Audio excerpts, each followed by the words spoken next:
Hey guys, let's get more news about Warriors, but first, don't forget to subscribe and leave your like. Warriors Steve Kerr issues clear Andrew Wiggins demand with Klay Thompson gone. The Golden State Warriors are in flux.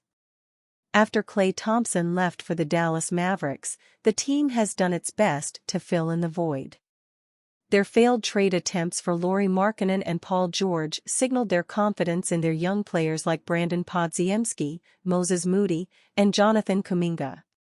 However, it remains unclear whether these players can develop in time to help Steph Curry, who just signed a one-year extension, win his fifth championship. Still, Steve Kerr has challenged Andrew Wiggins and the other role players to step up without Thompson. I want Wiggs shooting 6-7 threes. I want Brandon, I want Moses, I want DeAnthony, I want to be a high-volume shooting team, Kerr said, via a report from Kendra Andrews for ESPN. The big shift is Klay is not here. So we were fourth in the league in three-point attempts last year, but Klay probably shot 8 to 10 of them, so we're going to have to fill that void. That will come from multiple people. Moreover, as the team moves on from the Splash Brothers era, Kerr has also expressed willingness to shuffle the starting lineups, especially after the team acquired new personnel. In the offseason, the Warriors acquired Kyle Anderson in a sign-in trade, while boosting their shooting even more by acquiring Buddy Hield in another sign-in trade. Moreover, the Warriors also signed DeAnthony Melton with their mid-level exception, hoping to replace some of Thompson's two-way ability. The starting lineup is going to have to be dependent, not only on the first five fitting, but the second fitting as well, Kerr added. We've got a lot of work to do to figure out lineups. All the guys can do is compete, play their ass off. Despite Steve Kerr's challenge, Andrew Wiggins might not fully replace Klay Thompson's production, as the Canadian only has a respectable 35.4% shooting percentage from three for his career. Still, if he raises his volume and percentage, he can become another offensive threat in the Warriors' jump-shooting schemes. Wiggins managing to hit around 38% from three-point range will help keep the offense moving, as teams would rather load up on Stephen Curry and let the others go off. Without Klay Thompson, Steve Kerr and the Warriors will have to lean even harder on the small ball strategy that won them the 2022 NBA championship, and it starts with elite two-way play from Andrew Wiggins and the other role players. Slowly, though, the NBA is returning to elite big man play, as many contenders now employ elite centers and power forwards, such as Denver and Oklahoma City. The Timberwolves traded Karl-Anthony Towns, so Rudy Gobert now has full control of the paint. Likewise, the Lakers' Anthony Davis gave the Warriors headaches in the 2023 playoffs. Can elite jump shooting and perimeter defense still help the undersized Warriors return to the promised land? Stephen Curry shares why it was important for him to sign an extension with the Warriors. Stephen Curry reaffirmed his commitment to the Golden State Warriors this offseason by signing a one-year, $62.6 million extension. Curry is now under contract with the Warriors through the 2026-27 season, and during Media Day, he spoke about why it was so important for him to get that deal done. No secret, it always has been and still is a goal of mine to be a Warrior for life, to stay competitive throughout that process, Curry said. I know it's kind of unheard of, the short list of guys that have been in that position. Honestly, the ability to kind of just let that be known with the decision to extend and not let that be a distraction or be a talking point all year long.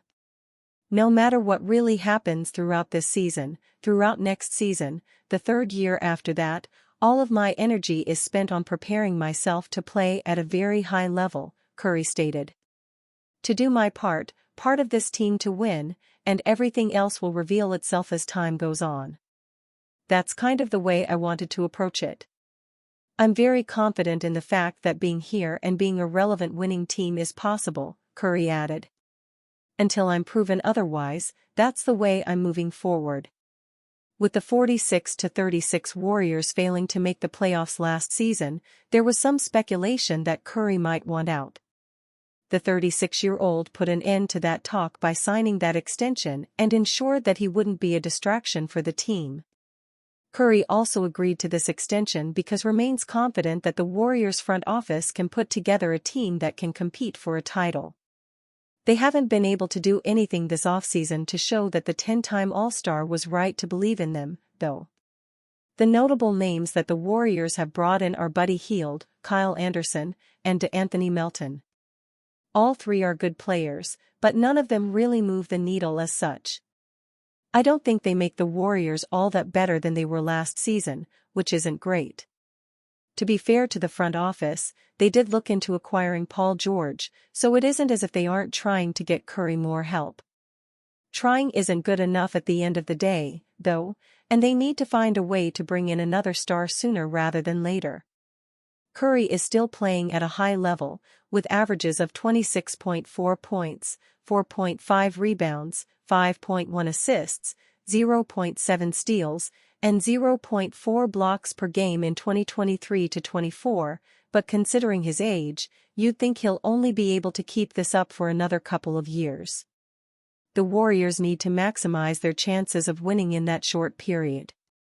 If the Warriors aren't able to get Curry a co-star in a year or two, I hope he considers asking out. He is too good of a player to waste his final productive seasons in the NBA on a team that's struggling to even make the playoffs. I want to see him play in games that actually matter, and it'd be a shame if that Olympic final was the last time we saw him in action in a high-stakes contest. Could the Warriors make a blockbuster trade for the Heat's sharpshooter? The Warriors could land exactly the talent they need to return to championship glory in 2024-25. Eddie Bitar of Fadeaway World has proposed a first-round trade in 2029 and 2031 to the Miami Heat in exchange for all-star talent Tyler Herro, hat tip Sourav Mahunti of Athlon Sports inside the Heat. Herro is exactly the type of guard the Warriors stars have won championships playing alongside throughout their careers.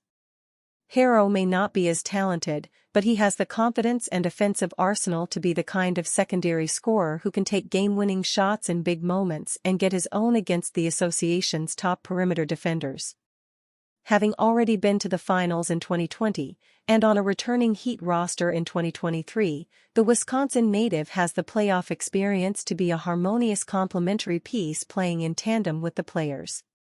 Last season, Herro averaged 20.8 points, 5.3 rebounds, and 4.5 assists per game while shooting 39.6% from three-point range.